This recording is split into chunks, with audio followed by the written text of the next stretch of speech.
Muy buenas otra vez a Polymatic.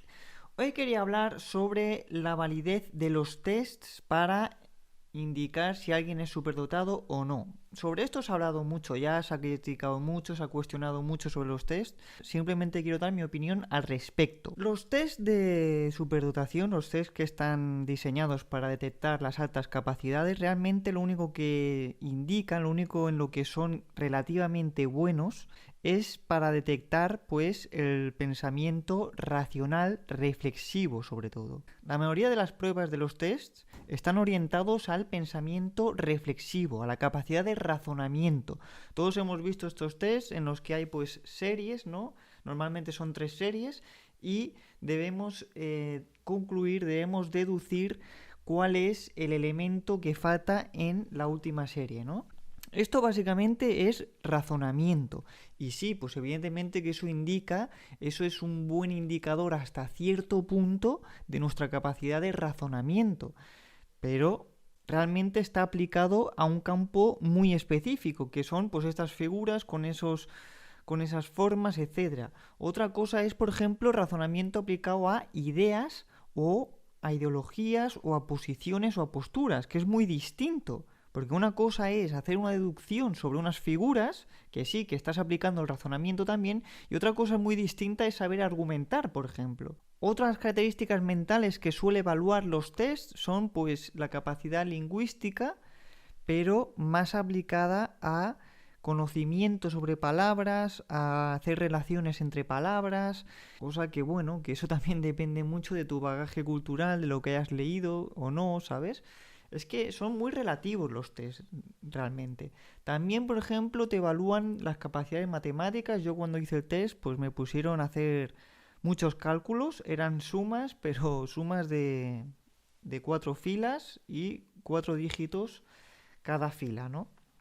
Y tenía que hacerla en un cierto tiempo. Que dices, bueno, es una tontería, bueno, pero tú haces un montón y a ver si las haces todas perfectas, ¿no? Entonces, ¿la capacidad de cálculo indica tu inteligencia? Bueno, pues hasta cierto punto también. Indica tu capacidad de cálculo y además aplicado a un ámbito también muy pequeño, ¿no? Que son pues esas sumas, a lo mejor hay operaciones aritméticas que se te dan mejor que otras, es que es...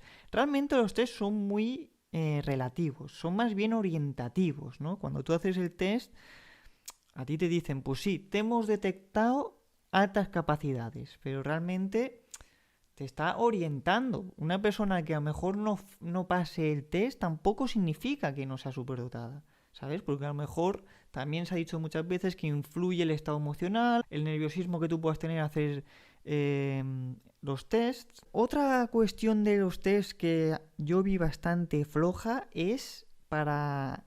Era la prueba orientada a detectar tu creatividad, tu nivel de creatividad, ¿no? La prueba consistía en que te ponían una imagen y tú tenías que decir cuántas preguntas se te podían ocurrir sobre esa imagen. Yo creo que me pusieron un teléfono, creo. Era un teléfono de estos antiguos y me dijo, a ver cuántas preguntas me puedes formular sobre esta imagen en tanto tiempo. Yo no sé cuántas preguntas le hice, no me acuerdo de eso. Y en la puntuación de creatividad di un 80 sobre 100. Y la verdad es que ahí yo no estoy muy de acuerdo. Yo creo que tengo bastante creatividad. O sea, a mí me gusta, por ejemplo, escribir novelas de fantasía. Soy muy creativo y no creo que tenga un 80. Yo creo que tendría que tener más. Porque solo por hacer cuántas preguntas se te ocurren. Eso más que creatividad es ocurrencia, no sé. Pero no es lo mismo que la creatividad. No es lo mismo que formar nuevas ideas a partir de otros elementos. ¿Qué tiene que ver hacerse preguntas con formar nuevas ideas, nuevas imágenes y demás?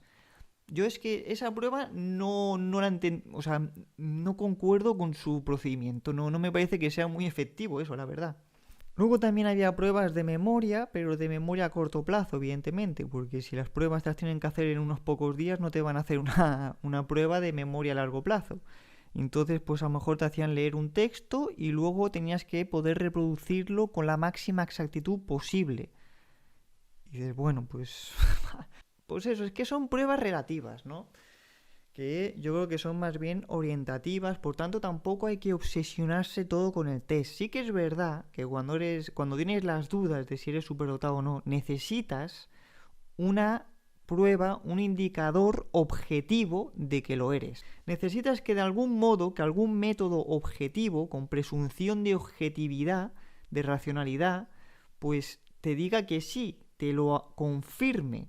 Porque una cosa es yo pienso que, yo creo que, pero cuando vas a un centro especializado y tiene todo este envoltorio, toda esta apariencia de racionalidad, de objetividad que tiene pues la ciencia, la psicología y demás, pues sí que es verdad que tú necesitas en ese momento esa objetividad, aunque sea aparente, ¿no? Necesitas dejar de pensar que eso es simplemente una creencia tuya o una opinión. Porque también muchas veces el superdotado, y esto es paradójico, no cree que sea superdotado muchas veces. No considera que tenga altas capacidades y que tenga una capacidad superior a las demás en materia intelectual. A veces piensa que no, pues que dice, bueno, a lo mejor sí que tengo facilidad para entender cosas, sí que me considero listo, pero tampoco sé hasta qué punto. Y eso justamente es fruto, paradójicamente, de tu alta inteligencia. ¿Por qué? Te planteas las cosas de manera más profunda, las cuestionas más, quieres estar más seguro, sueles contrastar tus ideas con otras, entonces es más frecuente que un superdotado pueda dudar más sobre ciertas cuestiones, porque a lo mejor cree que necesita más información o que necesita una visión más amplia, contrastarlo más, etc. Eso no significa que porque dudes vayas a ser superdotado, evidentemente, pero puede ser un indicativo, ¿no? Otra cuestión también es la obsesión con el número del coeficiente intelectual, ¿no? El número, ¿qué coeficiente tienes? No, 145, no, yo tengo 167. Luego hay gente ahí que te dice, no, yo tengo 180 o 200. Y dices, bueno, no sé si créemelo mucho. Luego te das cuenta, tú hablas con la gente, independientemente de su número, tampoco hay unas diferencias tan extraordinarias. Hay que tener en cuenta también que cada superdotado pues suele destacar más en unas cosas y menos en otras, ¿no? Y a lo mejor pues tú hablas con un superdotado y a lo mejor ni te lo parece, porque a lo mejor le cuesta, por ejemplo, hablar o le cuesta expresarse y a lo mejor capta información súper bien, pero no sabe expresarla. O a lo mejor en un área pues es buena, en otras no. A lo mejor en aprender y adquirir información es muy buena, pero no es tan buena en crear pensamientos propios o ideas propias o defender posturas. Entonces todo esto es muy relativo y hay muchas cosas en el test que no se va a considerar. Por ejemplo, en la cuestión de la creatividad que comentaba antes, yo creo que se podría hacer una prueba pues con más sentido, ¿no? Por ejemplo, no sé, escribe una historia ficticia aquí mismo o toca una canción si es que tienes creatividad musical, etcétera, ¿no? Hay muchas cosas de la mente que quedan fuera en los test de inteligencia. Entonces yo realmente me lo tomaría como algo orientativo. Y en fin, hasta aquí esta corta reflexión sobre la validez de los test. Simplemente quería relativizar un poco su importancia y darle una perspectiva más orientativa, ¿no? No tanto pues exacta. No os obsesionéis con los test, ni con el numerito, ni con nada de eso, que eso no es lo más importante. Al final lo más importante es que tu personalidad concuerde con las características propias de un superdotado. Tengo un vídeo en el que hablo en el que trato muchas características propias de los superdotados para que ahí podáis ver si os identificáis con la mayoría de ellas o no. ¿De acuerdo? Dejo aquí el vídeo, deja tu buen like, suscríbete al canal, importante para apoyarme. Dale a la campanita para estar al tanto de los siguientes vídeos y nos vemos en el siguiente vídeo.